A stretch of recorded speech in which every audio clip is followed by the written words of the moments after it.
All right, folks, welcome to Roland Martin Unfiltered. Coming up for Wednesday, February 6, 2019. Donald Trump State of the Union last night almost completely ignores the concerns of African Americans. Even when he addresses them, he gets his facts wrong. We'll break it down for you. Also, Stacey Abrams of Georgia gives a strong rebuttal and hit voting rights very hard. Joining us on the show is Congressman Al Green from Houston, with his reaction to the State of the Union address, as well as what Stacey Abrams had to say last night.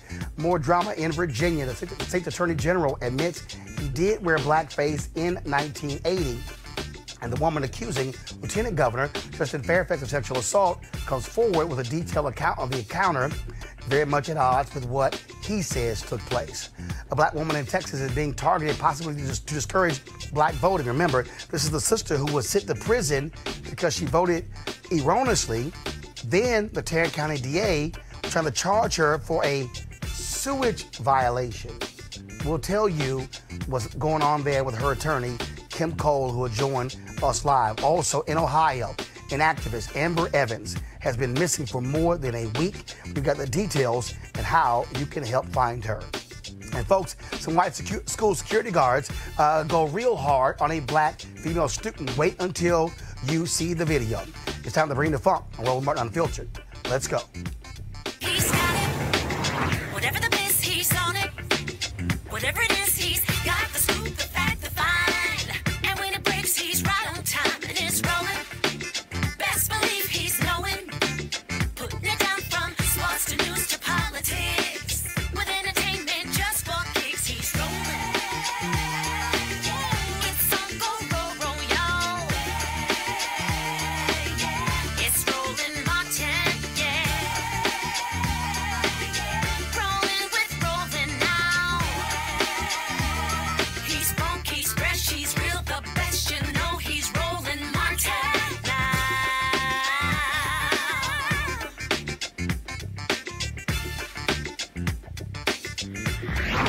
Martin. All right, folks, Donald Trump gave his State of the Union address last night, his second one, and a lot of us pretty much had the same reaction as Illinois Congressman Bobby Scott.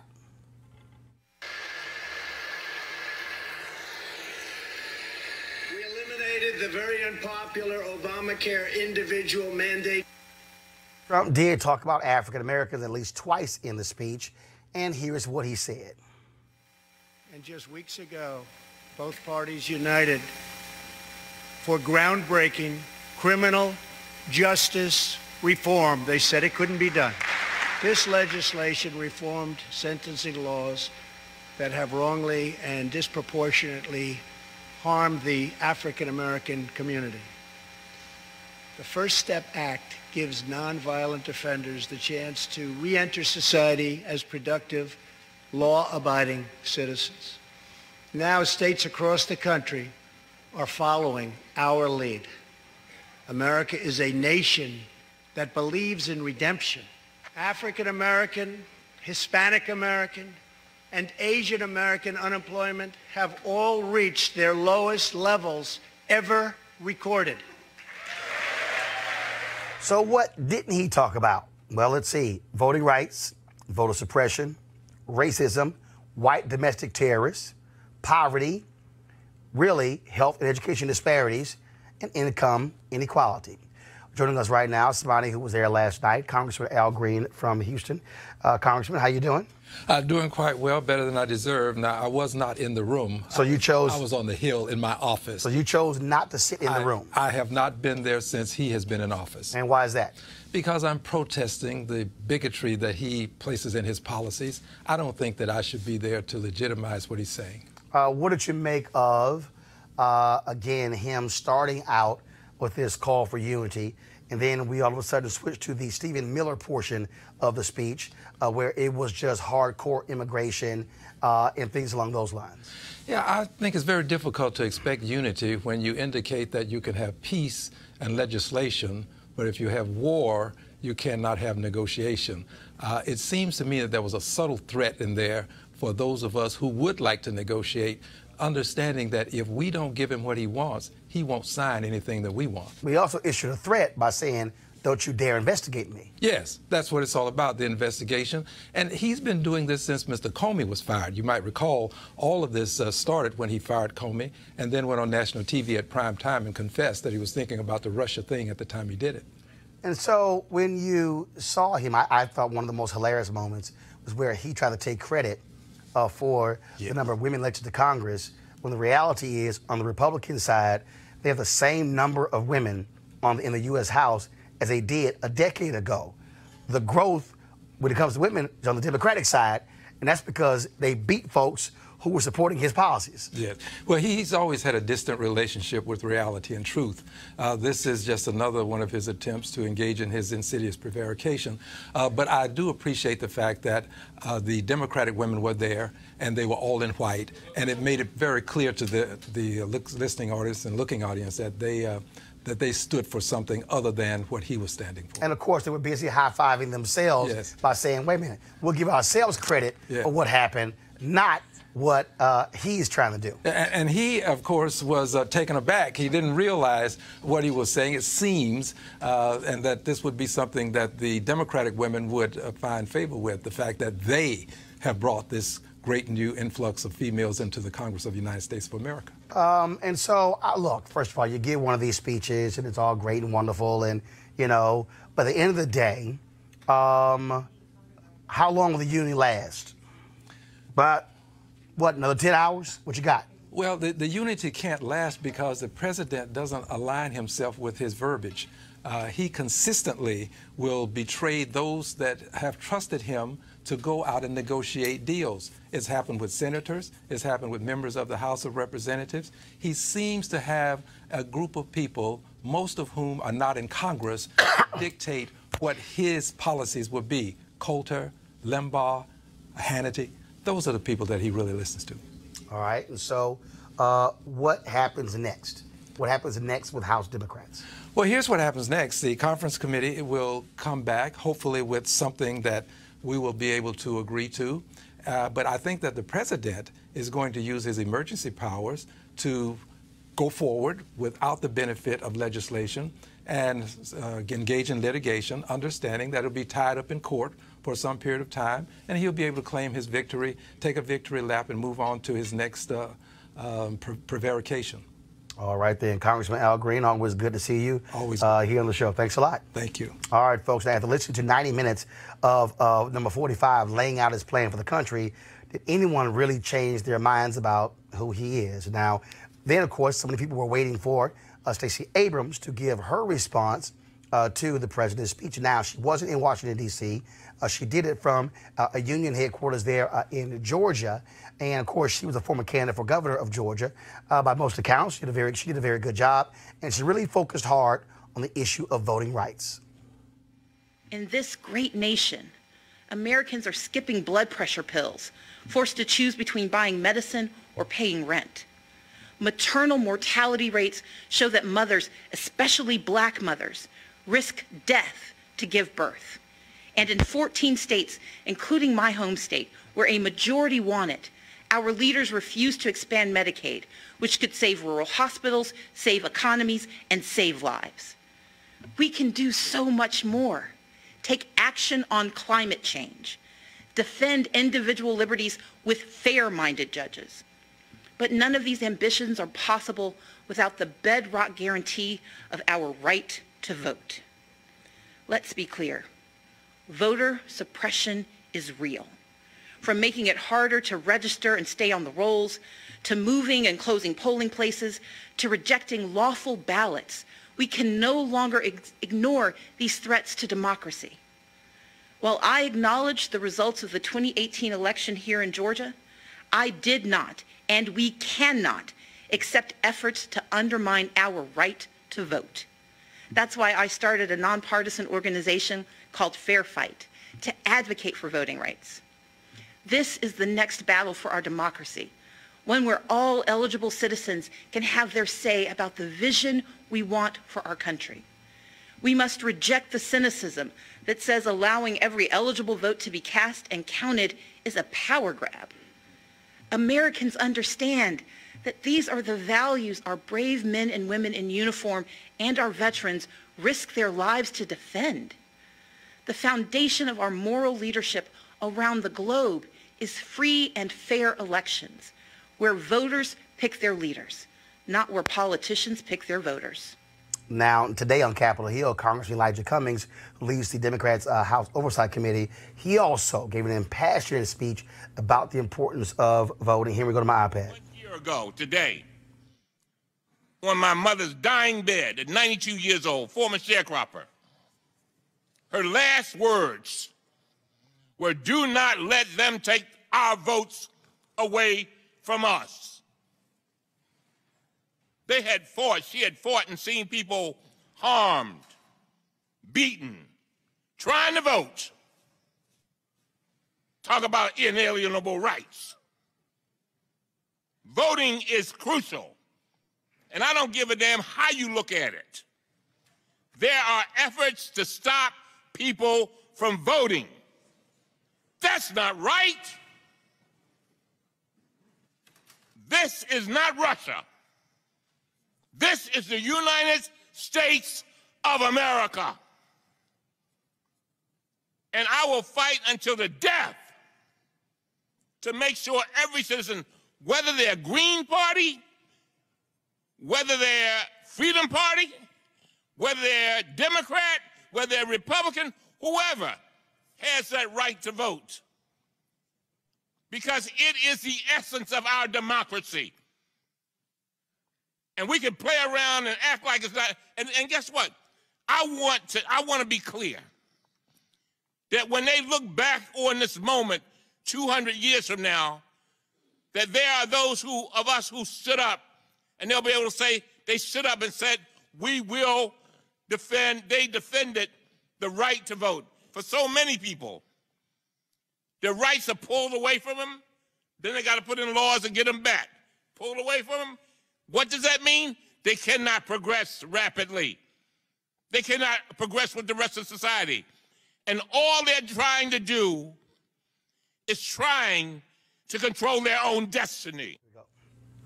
All right, folks, let's go to our panel. Joining me right now, far left here, Joe Madison, host, Sirius XM Radio, Atima O'Mara, political strategist, and also Robert Patillo, Esquire, civil rights attorney. All right, folks, let's get right to it. Look, a lot of attention is always paid to State of the Union addresses, okay? CBS had a poll, their snap polls, 76% of the people said, okay, Trump did a great job. What do you think is going to happen next? Back to warfare?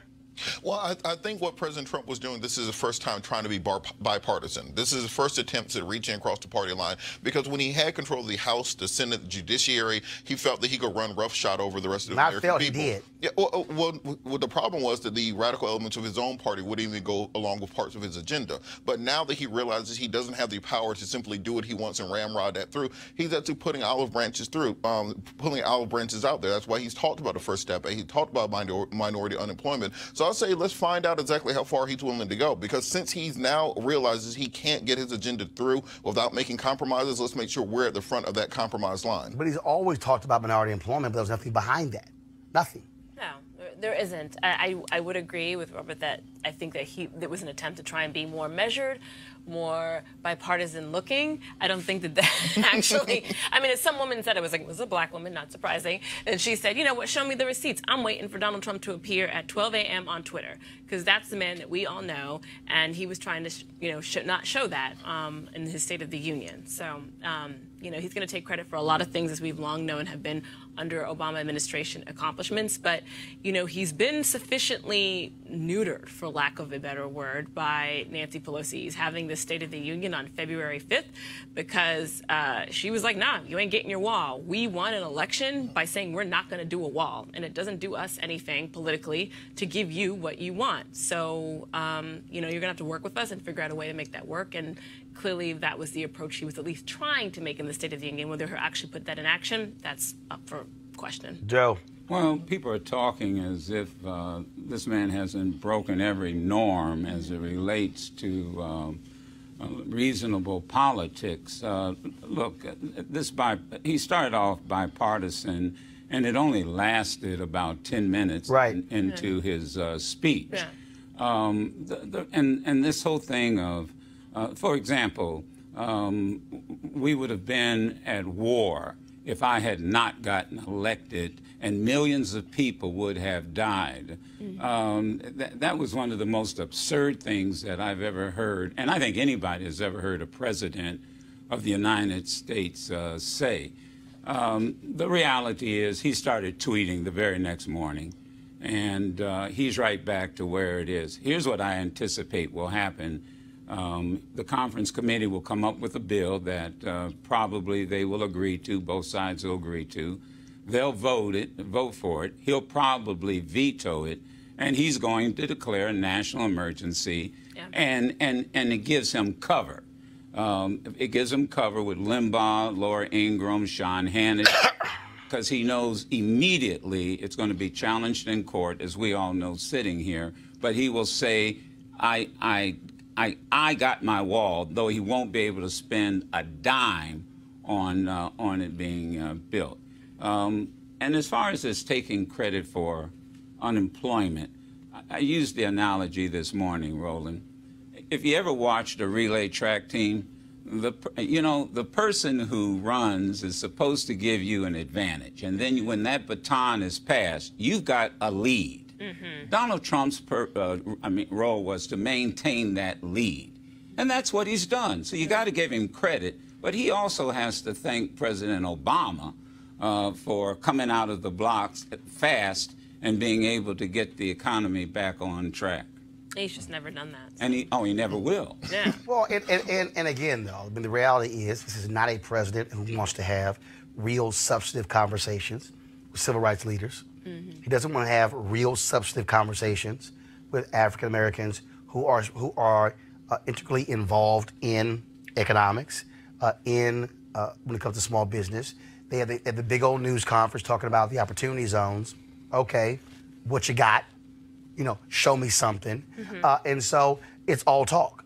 I will give him. I'll tell you, I will give him credit. I'm sorry, but I will give him credit for the first step legislation. That was a bipartisan effort. Van Jones and others did participate in that. Cory Booker participated. Congressman Hakeem Jeffries pushing on the House side. Absolutely. But to be honest, the person who really in the White House made that happen was Jared Kushner. Well, Jared.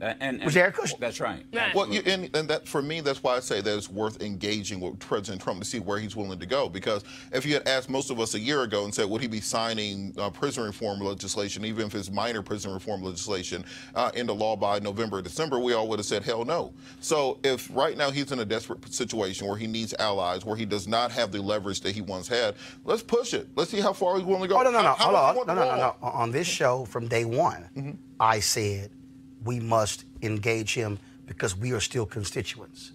We also are not going to listen to somebody lie and make stuff up and act like it didn't happen. And that's the real issue there. And then also for him, credible people are a group of pastors most we've never heard of. Also, credible people for him are Diamond and Silk, when the reality is we know they don't represent anybody in this country.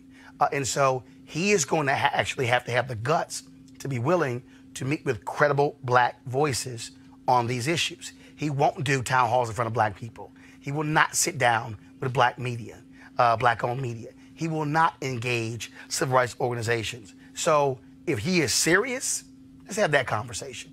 But if we remember Trump prior to becoming President Trump, when he was just private citizen Trump, billionaire Trump, he did make donations to the National Action Network. He made donations to NAACP. Okay, that was then. Rainbow Push. But so let's cultivate those relationships. No. Those very same people have been trying to do that. There's no interest from this White House. Right. I mean, they did have the HBCU photo op, but what have the HBCUs gotten since then? $325 million of debt forgiveness for schools in Louisiana. Okay. What else? Yeah. Well, then let's engage and see where we can go from there. Yeah, again, we're starting with $320 million. Let's keep moving from there. If the other side not going to return the phone calls. Let me tell you something. See, you guys get in this thing about tokenism, and that's what he is practicing. is exactly. So you can talk about, he gave a little token to schools in Louisiana, and I understand. Let's start from there. The problem with tokenism is the person who gives the token determines the value. If I pull out coins in my hand and showed you a quarter, I know it's worth 25 cents. If I have a dime, it's 10 cents. But if I give you a token, I don't know what that token's worth because the person who gives you the token determines the value. And that's where we make the mistake. We've got to stop this tokenism, quite honestly, on both parties. You know, if we want to be honest about it, and start demanding those things that we need and must have. There you go. All right, folks, going to a break right now. We come back. We're going to talk about all the drama happening in Virginia. Blackface, sexual assault allegations. It's a whole lot to unpack. That's next on Roland Martin Unfiltered.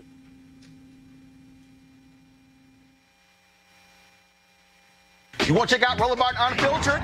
YouTube.com/Roland S. Martin. And subscribe to our YouTube channel. There's only one daily digital show out here that keeps it black and keep it real. It's Roland Martin Unfiltered. See that name right there? Roland Martin Unfiltered. Like, share, and subscribe to our YouTube channel. That's YouTube.com/Roland S. Martin. And don't forget to turn on your notifications so when we go live, you'll know it. All right, folks, a lot of us, of course, are focused in 2019 on improving our health, trying to look better for whatever reasons. For some people, they have to. Others, it's about, of course, beach season once we get to the spring. But based upon climate change right now, yeah, it feels like right now is beach season. And so all those things are for a reason. People are choosing various ways to get healthy. One way, of course, if you choose to do full body cleanse. Folks at D-Herbs, one of our partners here, they offer a variety of full body cleanses if that's what you choose to do. I did it earlier this year, the 20-day cleanse, and they also have, of course, several that you continue to do.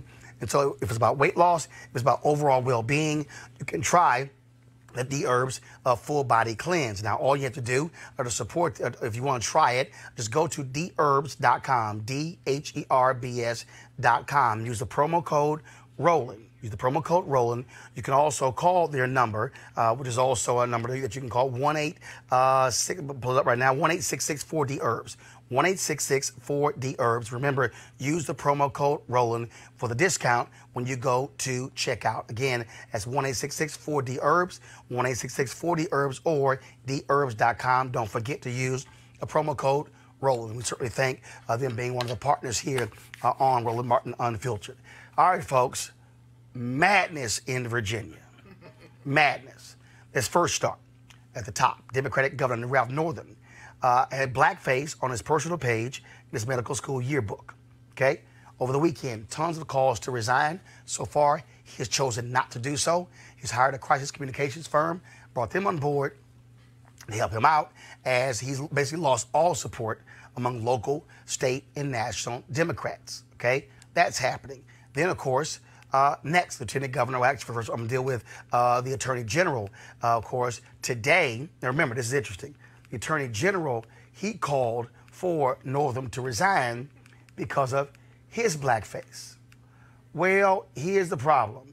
Now, that same Attorney General had to come out today and go, yeah, I kind of took a photo in 1980 in blackface as well. Wow, talk about drama. That's Attorney General Mark Herring. Had to admit that. Now, as we speak, the Black Caucus in Virginia, they're meeting to discuss all of this. Now, here's the piece. If all three Democrats resign, that means the Republican Speaker of the House of Delegates becomes governor. And he's Speaker because there's just one more Republican than Democrats in the House. Yes, there was one. Remember, the Democrat lost a coin flip to a Republican that decided that actual race. Talk about craziness in Virginia. Now, let's unpack the story dealing with Lieutenant Governor Justin Fairfax. Okay, so several things happened, and that is his accuser. First of all, remember this note was posted, a conversation between his accuser and another woman. At the website that posted the blackface photo of Northam, they posted this story on Monday. Now, she initially was anonymous. Now, Dr. Vanessa Tyson, a professor at Scripps College in California, she's now publicly come out using her name. She's issued a detailed account of what Fairfax described is a consensual sexual encounter at the Democratic National Convention in Boston in 2004. Now, according to Dr. Tyson, she met Fairfax at the convention, discovered they had a mutual friend, conversed about how hard they were working on campaigns, and she agreed to accompany him on a walk to retrieve documents from his hotel room. This is what she posted today in her statement. I stood in the entryway of the room, and after he located the documents, he walked over and kissed me. Although surprised by his advance, it was not unwelcome, and I kissed him back. He then took my hand and pulled me towards the bed. I was fully clothed in a pantsuit and had no intention of taking my clothes off or engaging in sexual activity. In the back of my mind, I also knew I needed to return to convention headquarters. What began as consensual kissing quickly turned into a sexual assault. Mr. Fairfax put his hand behind my neck and forcefully pushed my head towards his crotch. Only then did I realize that he had unbuckled his belt, unzipped his pants, and taken out his penis. He then forced his penis into my mouth. Utterly shocked and terrified, I tried to move my head away, but could not because his hand was holding down my neck and he was much stronger than me. As I cried and gagged, Mr. Fairfax forced me to perform oral sex on him. I cannot believe, given my obvious distress, that Mr. Fairfax thought this forced sexual act was consensual. To be very clear, I did not want to engage in oral sex with Mr. Fairfax. I never gave any form of consent. Quite the opposite. I consciously avoided Mr. Fairfax for the remainder of the convention, and I never spoke to him again. Now, that was Dr. Vanessa Tyson. Lieutenant Governor Fairfax has stated categorically that the encounter was consensual, and earlier he released a written statement which reads in part, I'd like to begin by emphasizing how important it is for us to listen to women when they come forward with allegations of sexual assault or harassment. I know that many survivors of sexual assault suffer in silence, and it is absolutely essential to their healing and our healing as a culture that we give all survivors the space and support to voice their stories. Regarding the allegation that has been made against me, while this allegation has been both surprising and hurtful, I also recognize that no one makes charges of this kind lightly, and I take it and the situation very seriously. This has been an emotional couple of days for me and my family. And in my remarks on Monday, I think you could hear how emotional dealing with an allegation that I know is not true has been for me. I had a consensual encounter with the woman who made the allegation. At no time did she express to me any discomfort or concern about our interactions, neither during the encounters nor during 3 months following it, when she stayed in touch with me.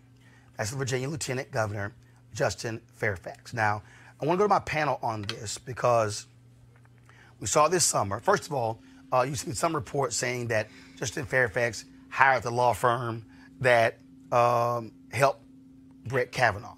First, Fairfax hired that law firm when she made this initial allegation to the Washington Post. So Fairfax actually hired the firm before the Brett Kavanaugh hearings even took place. And so we see these stories saying he hired Kavanaugh's law firm. Well, they were on board before that. Now, she's hired the firm that Christine Blasey Ford worked with during the Kavanaugh hearings. So, I'll tell you first, you're from Virginia. Yeah. Okay. Your thoughts on, I'm going to have two conversations. First, let's deal with blackface. Then I want to deal with Fairfax. Yeah. So, your thoughts on Herring now coming out, Northam refusing to resign, and clearly their position is, we're not leaving. Yeah.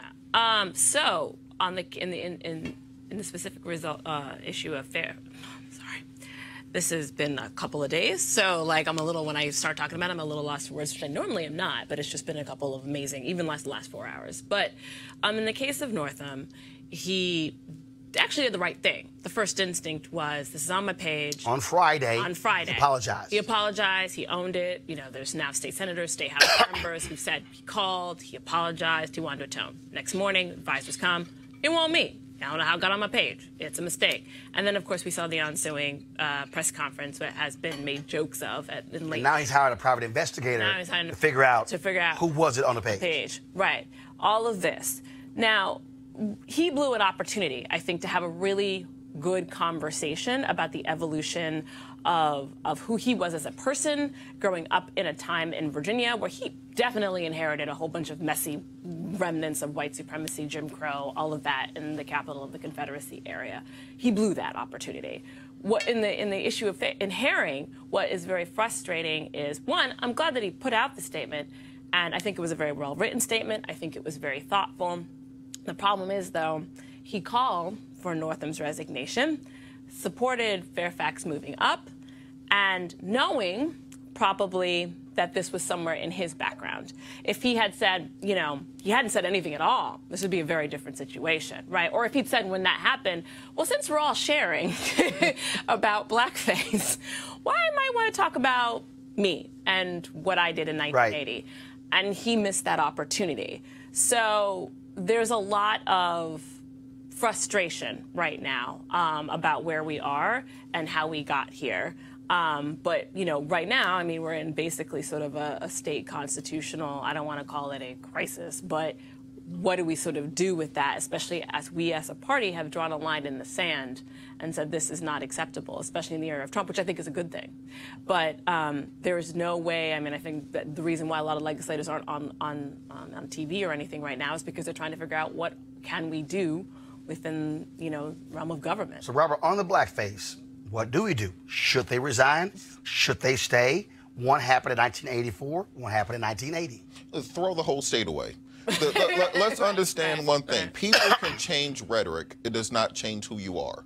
If you were dressing in blackface in 1980 or 1985, that still influences your public policy. That still influences how you view other individuals. If you thought that, we're talking about 1985 like it's 1905. This is 30 years ago. These people knew these things were out there as soon as you got into public office. If you wanted to address this in 2010 or 2015 before it got outed by the press, then I could have some respect for you. But when you wait till the pictures are published and wait till you know it's coming out to address it, then that means you were not going to address it unless these things came out. So get on up out of office, call a special election, get somebody in there who doesn't have this baggage. And if you are in Virginia and know you have some blackface photos, just go ahead and beat the cavalry in and get on out of office before they catch you. I was going to say, I would agree with you on the photo, and it should not happen in 1985. I would agree that it's a problem, and I actually called for Ralph Northam's resignation. I fundraised, I've organized for him. I was in that cavalcade of folks who said so. However, his policies today are not abhorrent or unbeneficial to black people or the community at large, right? And so that has been the quandary. It's sort of like it's easy to talk about it in regards to Republicans because it's like, well, the policies haven't been all that great. Not all the time, right? There's been a few things you've got first stepped and whatever, but everything else has just been terrible. Joe. Seems like the only person that hasn't had a blackface in high office is L. Douglas Wilder. You know, the reality is this. You know, I'll cut a deal with the Republicans in Virginia. I'll cut a deal with the Republicans nationally. You give me Steve King, and I'll give you Northam. Right. I mean, let's understand. This crap has been going on for 400 years. Yeah. And we're all sitting up here like we're surprised. I'm not surprised. 400 years that started in Virginia. Thank you. August of 1619. Thank you. Right. Thank you. Yeah. So you know, and I too initially said, you know, you've lost your moral authority. Yeah. And I think that's really the whole question. And he really blew it when he went into that Michael Jackson thing and then went lightly with, well, should I or should I not moonwalk? Yeah. And his wife had to intervene and say how inappropriate it was. Yeah. I would say this. It was also an inappropriate question. Yeah. If I were a head of a newspaper or a publication and I had a reporter ask the question in a situation like that, that person would have been reassigned if not fired. So, you know, this is an interesting situation. I've had people on the show say, they've reminded me of somebody, and that was Senator Byrd. Robert Byrd of West Virginia, who was a dyed-in-the-wool Klansman. Yeah. And also Supreme Court Justice Hugo Black. And Hugo Black. Oh. And those men, their lives, they changed, and not overnight. Yeah. But what they did, I think Byrd voted for every major civil rights bill. Hugo Black was a leading liberal. And I've had people say, Roland, that two things. One, we ought to be forgiving and look at their record. Yeah. But then I've had black folks say we're too forgiving. Okay. Yeah. So now, Robert, go ahead. Then I want to switch to Fairfax. Yeah. I'm in that we have been too forgiving category. That I think if we make the exception for Northam and for the Attorney General, then when that picture of Trump in blackface from 1980 shows up, or that picture of any other Republican in blackface shows up, we lose the moral authority to demand them to resign also. Well, a couple of them have shown up as a Florida GOP guy, and he's not resigning, and not the Secretary of State, and he said today, he said, I'm not quitting. resigning. We have to have a consistent standard that if this is who you are, we're going to run all of y'all out. Now, so let's talk about Lieutenant Governor Justin Fairfax. I've seen folks tweet that his accuser, that she's credible, Fairfax should resign. Fairfax says he has been unequivocal, that it was consensual, that what she describes didn't happen. Washington Post, she went to them in 2017. They investigated, they reported, they could not corroborate her story or his story with anyone. Mm-hmm. So the question is, I also want to bring in Teresa Lundy, who was a founder of TML Communications, on the phone as well. So she's going to join our panel on this conversation. So, Tima, again, I'll start with you being in Virginia. Mm-hmm. Democrats last year with Kavanaugh said, believe all women. Yeah. There have been others who said, wait a minute. Are you assuming that if any woman makes an allegation, it's absolutely true and there's no recourse for the man who is being allegedly who did this? So the case of Fairfax, where do we go? Yeah, that's a question I think a lot of people are wondering. As someone who has, worked and volunteered in domestic violence shelters and sexual assault hotlines, but who also knows a lot of the players involved, at least on the Virginia side. We held that standard on Kavanaugh last year. And she had a lot of corroborating evidence, Dr. Ford, like therapist notes and conversations with friends and who she told at the time, people who remembered the party, but didn't necessarily dates. I think what has been a lot of it's been unfolding a lot in the last few hours. I think what has been problematic, I think, for some folks is some of the responses, right, to initially some of the allegations. And is she real, first off? Because first off, it was just like a screenshot. And then it was like, okay, in the era of Russia and bots and stuff, is this real? Then she became an actual person with a story and whatever. I think it is very important to remember that, especially in a situation like this, two people can have a very different implication of what's happening and the importance of the conversation around affirmative consent. I think that the initial response that Fairfax's office put out on Monday was, too long, and not only said that the Washington Post didn't corroborate it, but said there were lots of flags, which the Washington Post then... See, red flags and inconsistencies. But the Post did not run a story. It did not run a story because they couldn't corroborate anything. Got it. Right.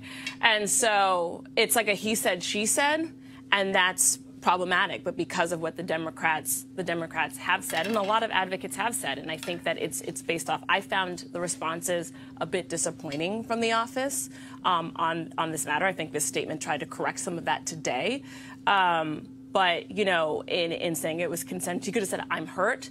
This was consensual. This is what I believed." And, I will let her make her statement and go from there. But Teresa, I want to bring you in because, again, what we have here is she's making an allegation against Lieutenant Governor Justin Fairfax.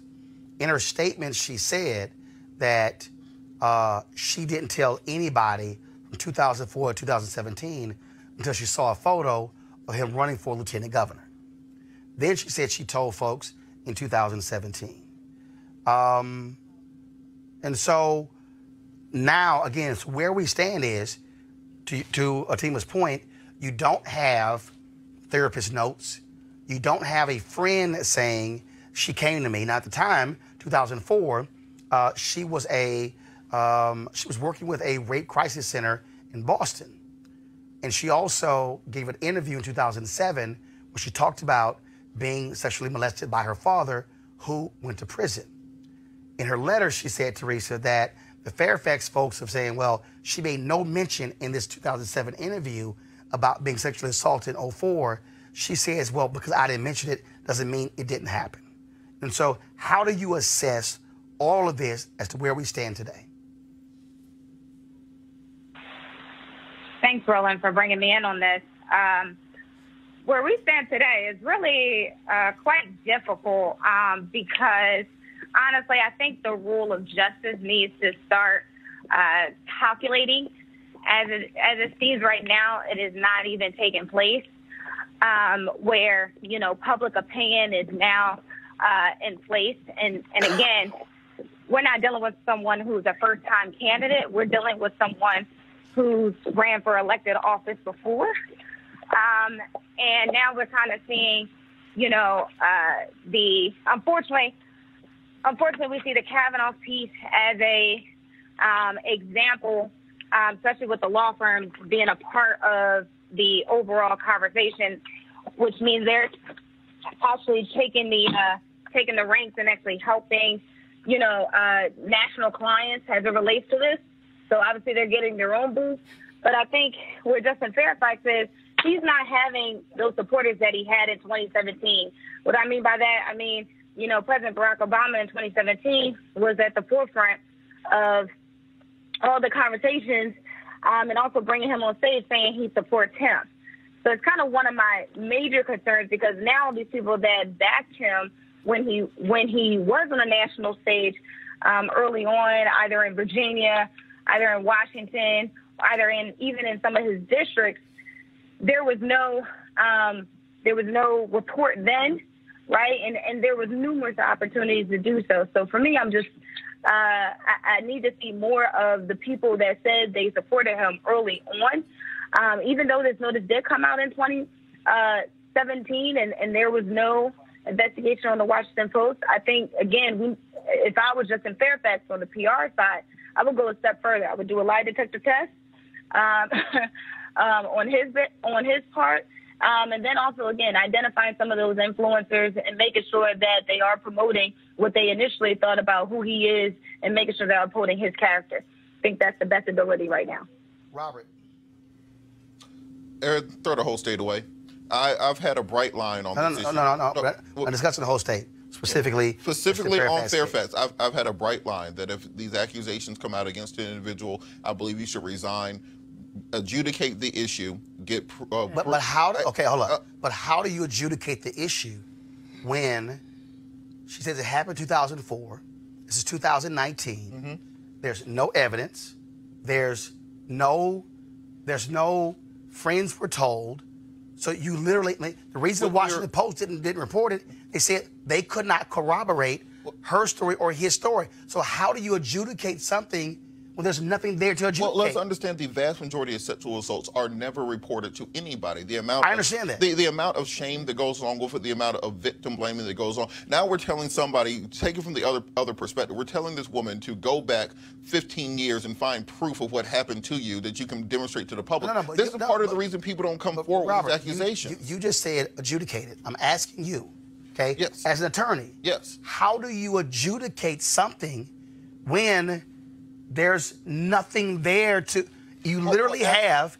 I don't think she's pressing charges. Yeah, my point is we're talking about the court of public opinion, exactly. not the statute of limitation, not a court of law. No, but you said adjudicate. So that's a legal statement. By that, I mean adjudicate in the court of public opinion. So you take a lie detector test, you get interviews from friends, you get statements from people who are also at the convention, you find all the information possible, and then if you want to come back into public life after that with your proof that you didn't do it, go ahead. Joe Madison. I think we have a bright line rule. The Washington Post couldn't do any of that. You know, somebody with 3 daughters and a wife, and I'm sitting here thinking that many women who come forth, and this whole movement has given them courage to do this. But Roland's making a very good point. There were 2 people, and that was it. There's no physical evidence. There's no other thing. The one thing that bothers me about this is there was also the statement made, I decided to come forth when I realized he might be governor.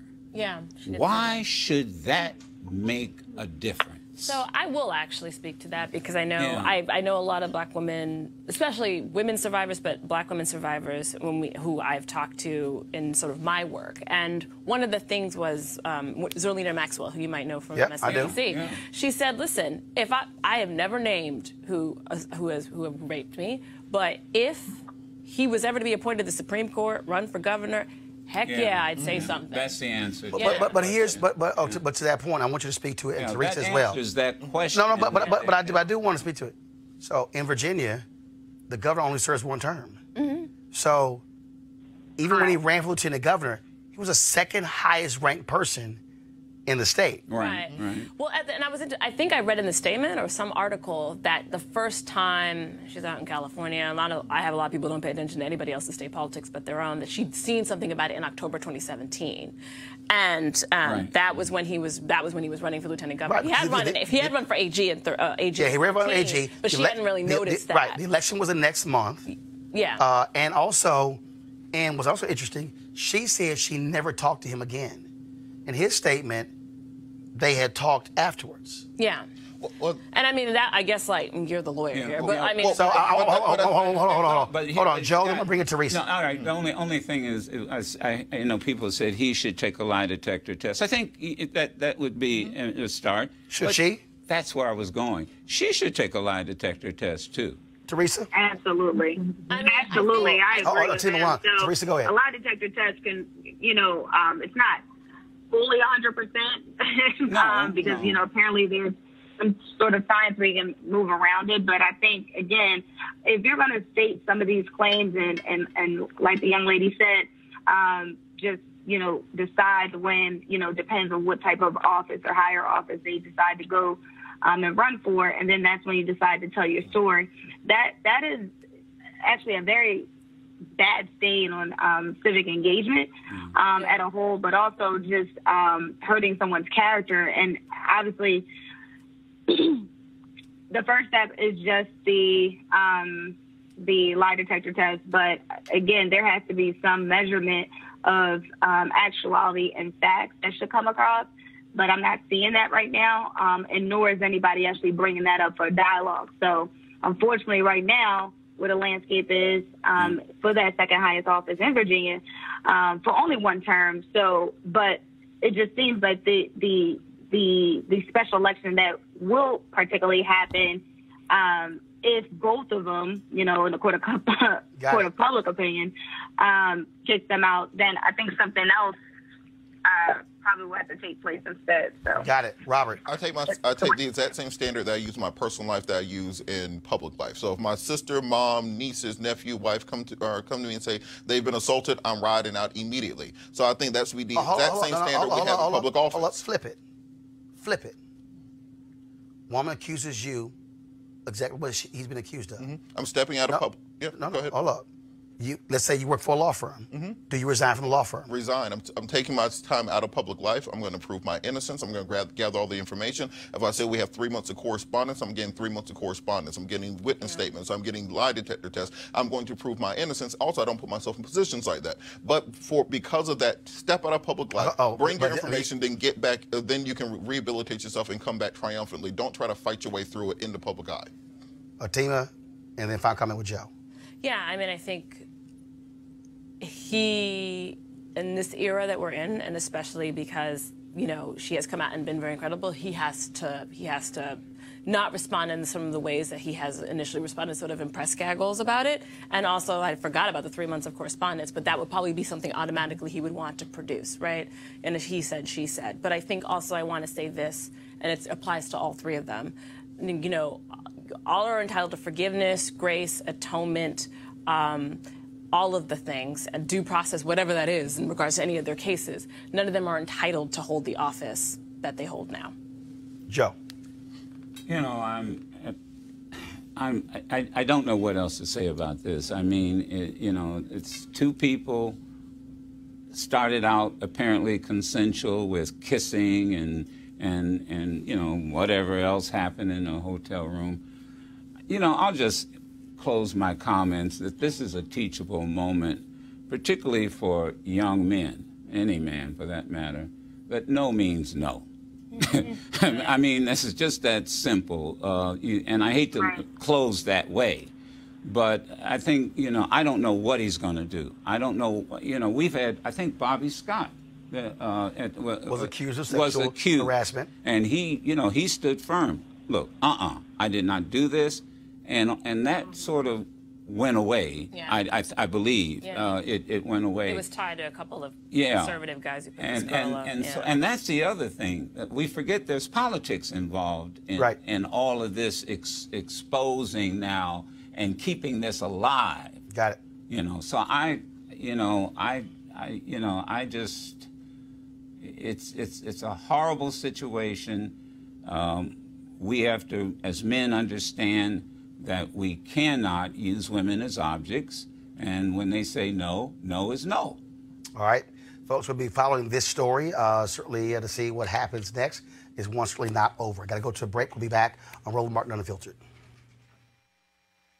You want to support Roland Martin Unfiltered? Be sure to join our Bring the Funk fan club. Every dollar that you give to us supports our daily digital show. There's only one daily digital show out here that keeps it black and keep it real as Roland Martin Unfiltered. Support the Roland Martin Unfiltered daily digital show by going to RolandMartinUnfiltered.com. Our goal is to get 20,000 of our fans contributing $50 each for the whole year. You can make this possible. RolandMartinUnfiltered.com.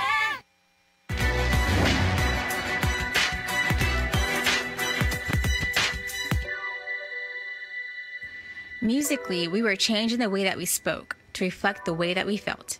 Jazz musician Dizzy Gillespie.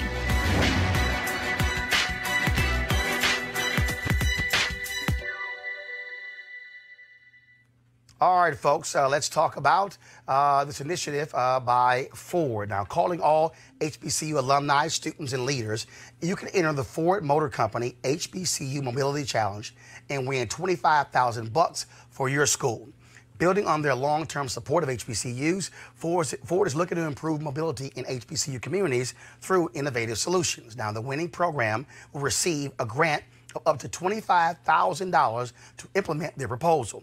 The deadline to apply is March 31st, 2019. Now, we want you to go to FGB.Life. That's FGB.Life for more info and to apply. It should be, of course, you see right there, FGB.Life. Okay, now Ford goes further in our community. So again, you can pick up $25,000 there to support Ford. All right, folks, I'm going to talk about this story out of Texas. Now, we told you the story about before about Crystal Mason. She was a sister who went to federal prison. Okay, she got out of federal prison and she voted. Now, she thought that she was able to vote.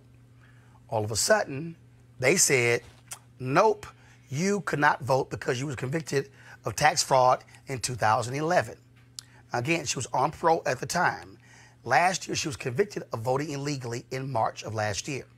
Now, her parole officer testified in court that she was not told that she could not vote. Now, by her voting, it violated her parole, so she was sent back to prison. Now, here's a new twist. Just as she was about to be sent to a residential detention facility, the district attorney in Tarrant County pulled up, wait for y'all, an old sewage violation and charged her with the crime. A sewage violation. So she couldn't be transferred out. Now, the DA, Republican Sharon Wilson, is sitting here trying to keep her in. Now, earlier today, I talked with Kim Cole, Crystal Mason's attorney. She spent a lot of time on the phone today with the DA's office saying this makes no sense. This morning, they dropped the charges. Well, this is important because you need to understand that they're trying to make an example out of Crystal Mason. To sit here and to send this sister, who, yes, was convicted of tax fraud, she admitted she did it, but she got out of prison, had a family, she was working, a job, she voted illegally, sent her to prison for 5 years for violating her parole. But to have a DA file a sewage violation charge shows you exactly what the thinking is there in Tarrant County. I want to quickly go to our panel here. And Judge Robert, again, as attorney, this shows you, one, how stupid these folks are in Texas. Okay, and I can say that. I covered City Hall there in Fort Worth. I know how Tarrant County government works. But to sit here and go find a sewage violation, that's 100% bullshit. Well, I think it's not just Texas. That's the problem. That across the country, we have majority African-American districts where you have white Republican district attorneys and judges who dominate the judiciary, who dominate the prosecutorial ranks, who dominate law enforcement. And for that reason, we very often go into court not innocent until proven guilty, but guilty until proven innocent. So this is a clearing call to all of us that we have to get more people who look like us and who think like us into prosecutors' offices around the country, because without that, we have no way. The DA decides who gets charged, where or what goes to the grand jury, what the charges are against you. Prosecutorial discretion is at stake. We got to get in there and get in the fight. I tell you, my brother did run against her in the recent election. I met him when I was in Fort Worth. He lost. But again, this shows you just the sheer arrogance of a DA to go pull a sewage violation charge. Yeah, it's one of the, to pull a sewage violation charge, and not only, this is sort of a long-running consequence of the 13th Amendment and all of the things that have come that have held up Jim Crow. These are all these remnants sort of left over. And, you know, the fact that, I mean, they've gotten, right now, they're dealing with all of their voting fraud, like, oh, there's massive voting fraud with all the Texas Secretary of State and all of this, and they're trying not to deal with the fact that their state is radically changed in color, and that means it might be a lot of different votes cast that they don't like, who are the people who are in control of the state. So this tells you just how desperate they are to sort of, I don't know, I would say put people in their place. Kim Cole, her attorney's on the phone, joining us right now. Hey, Kim, when you got word that they were trying to charge her on a sewage violation, surely your head almost exploded. Absolutely, Roland.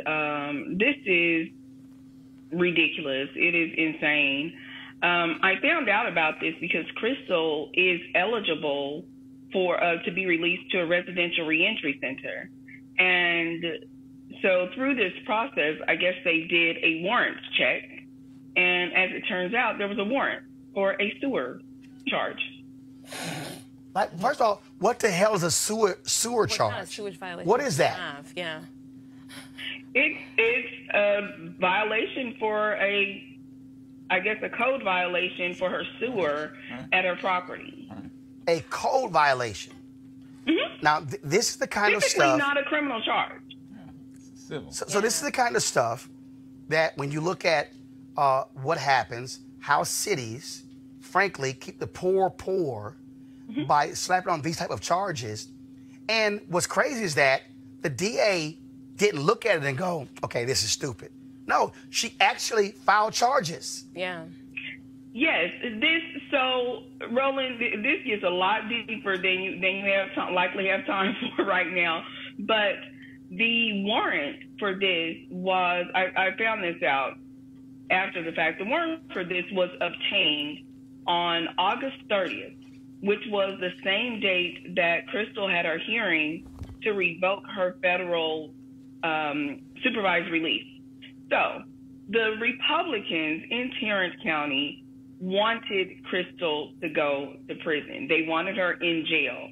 So this was in my opinion, a fail-safe measure in the event that the federal judge didn't revoke her federal supervised release. Then they had this warrant hanging over her head so that they could take her into custody.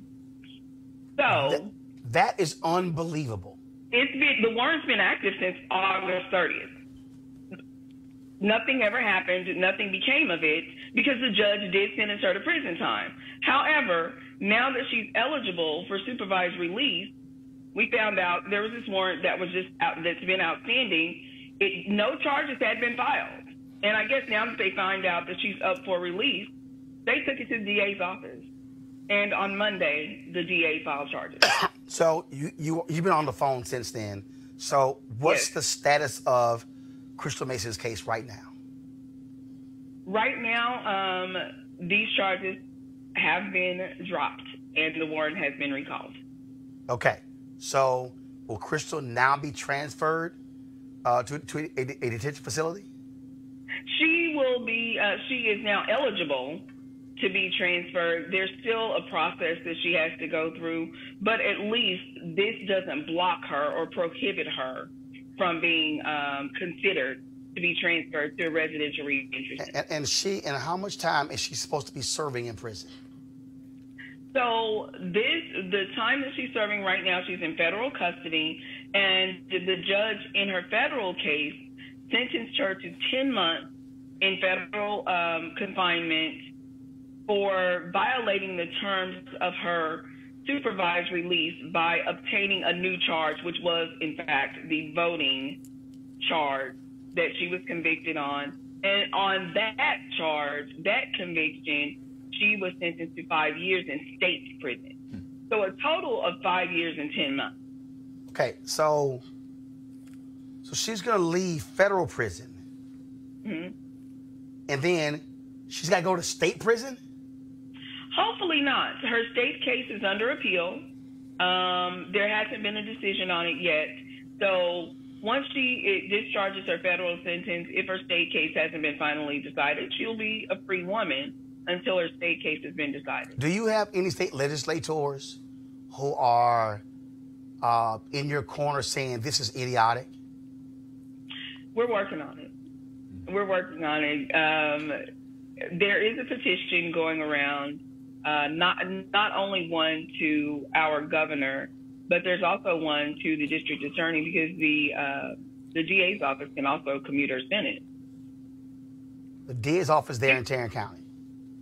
Yes, we can petition for the sentence to be revised, so to speak. She was sentenced by a judge. She did not have a jury trial. She had a bench trial. At the advice of her previous attorney, she I guess, opted to not do a jury trial and was sentenced by a Republican judge, who was just elected, by the way, re-elected with no opponent in Tarrant. Well, it looks like in Tarrant County, somebody needs to be having opposition next time he runs.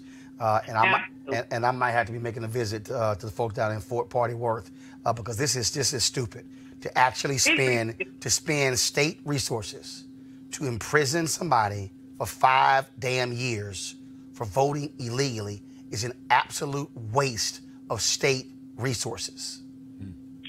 It is an absolute waste, Roland, but it is not about punishing her for a crime. It's about sending a word to all of the black people in Tarrant County who would dare show up at the polls. This is to send a message to the black community. Got it. Because Tarrant County is the largest urban district in the country, and they are proud of it. They have folk in check over there. I'll just put it that way. Well, again, I spent time for 2.5 years covering City Hall there in Fort Worth, so fully understand. Kim Cole, we appreciate it. Thanks a bunch. Keep us abreast of what happens. You're welcome. Thank you for your support, Roland. All right, thank you very much. All right, folks, let's go now to Columbus, Ohio. The folks there are searching for Amber Evans, a well-known community activist. She has been missing for a week. Her car was found abandoned. Friends say she would not take off like this without telling friends or family. She's been a key organizer of protest at Columbus City Hall and heavily involved with the People's Justice Project and the Juvenile Justice Coalition.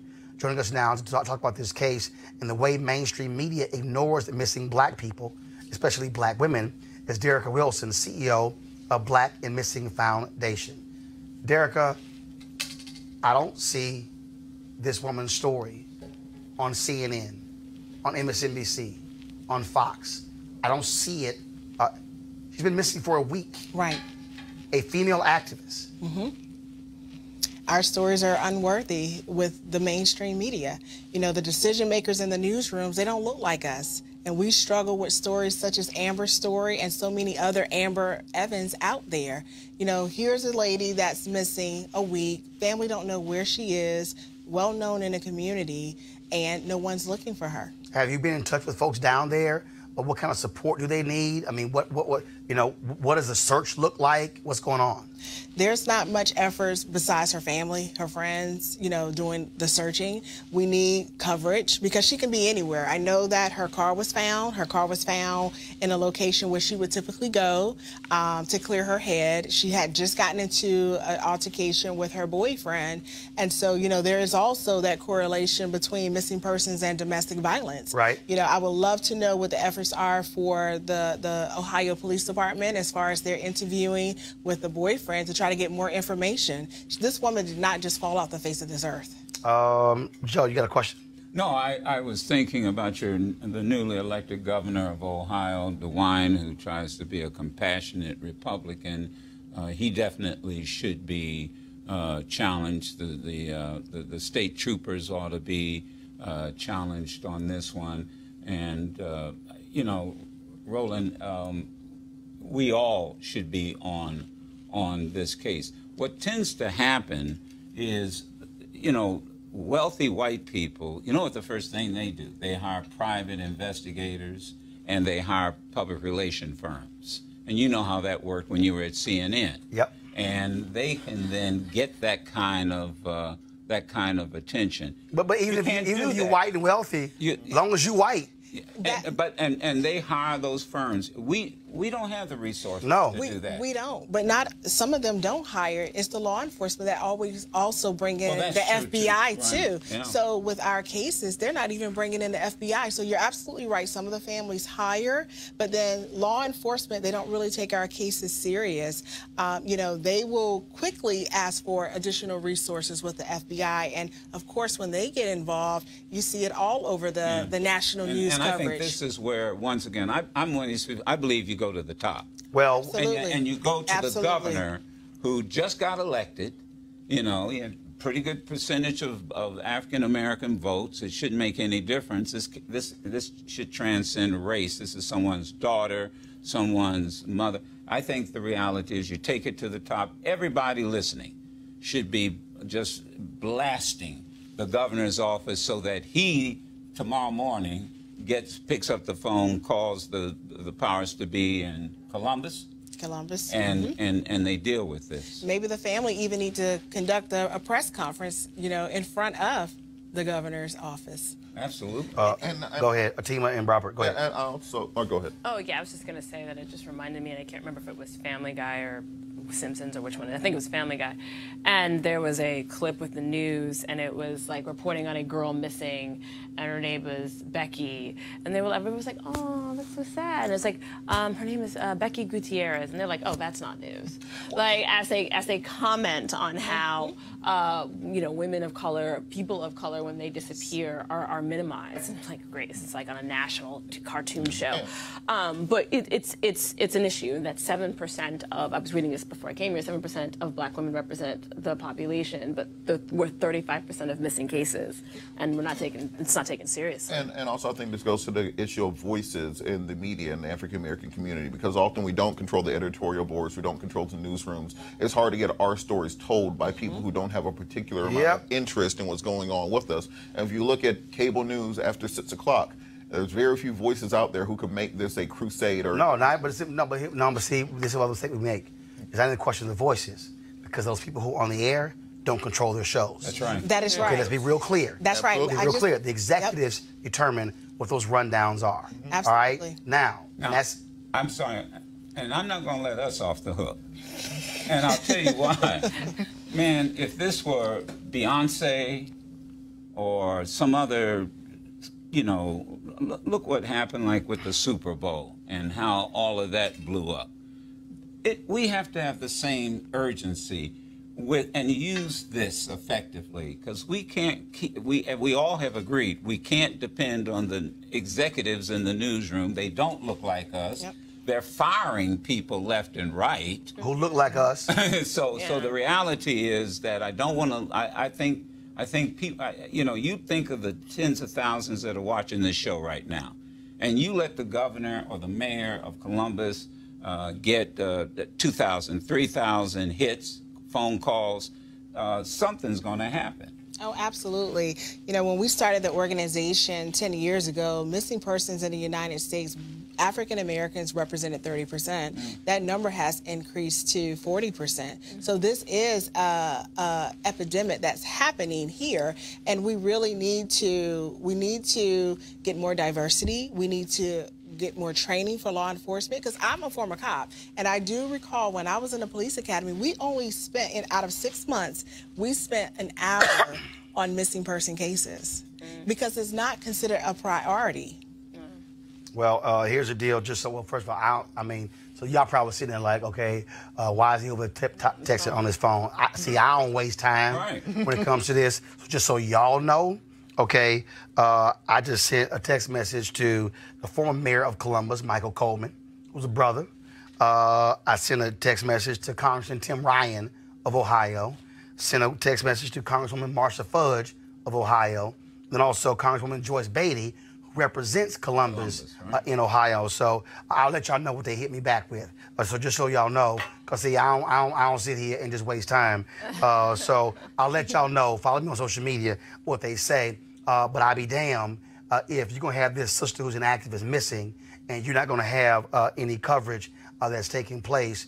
And yeah, I'll also be jamming up all these cable networks. And just so y'all also understand, I'm not going to sit here and just hit them on Twitter. Jeff Zucker, I'm sending you an email. Phil Griffin and Miss NBC, I'm sending you an email. And also Suzanne Scott, CEO of Fox News, I'm sending you an email as well. Just so y'all know. Anybody else? I'll do the same. Everybody. Okay. Absolutely everybody. All right, then. Derek, I certainly appreciate it. Thank you so very much. Thank so you. Folks, how can they reach your organization?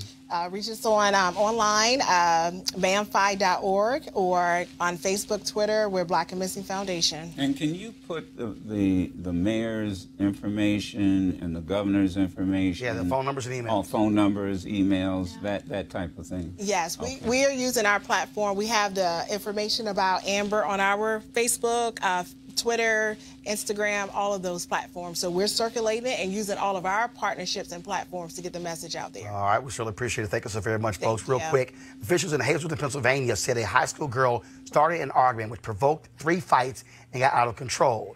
It was actually the school security officials who got out of control as they punched the girl and pulled her hair. Watch this video.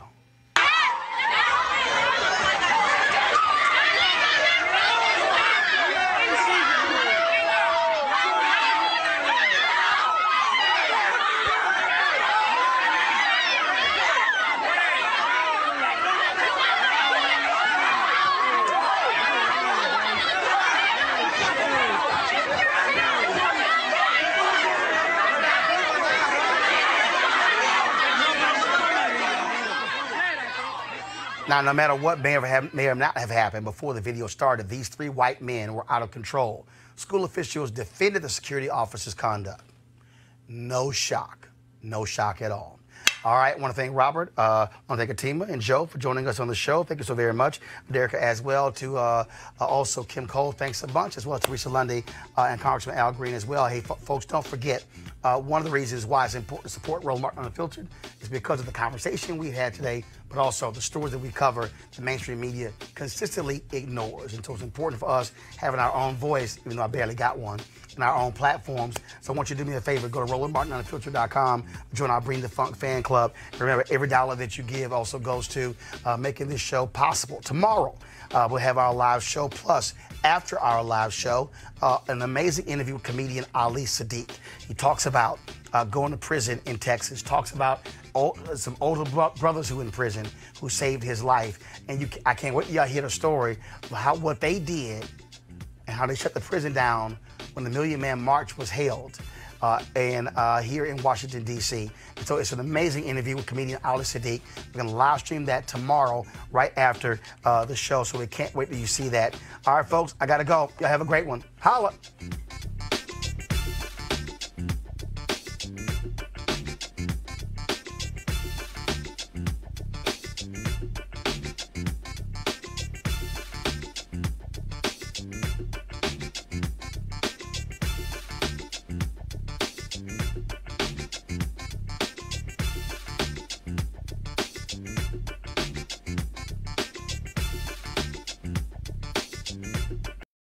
You want to support Roland Martin Unfiltered?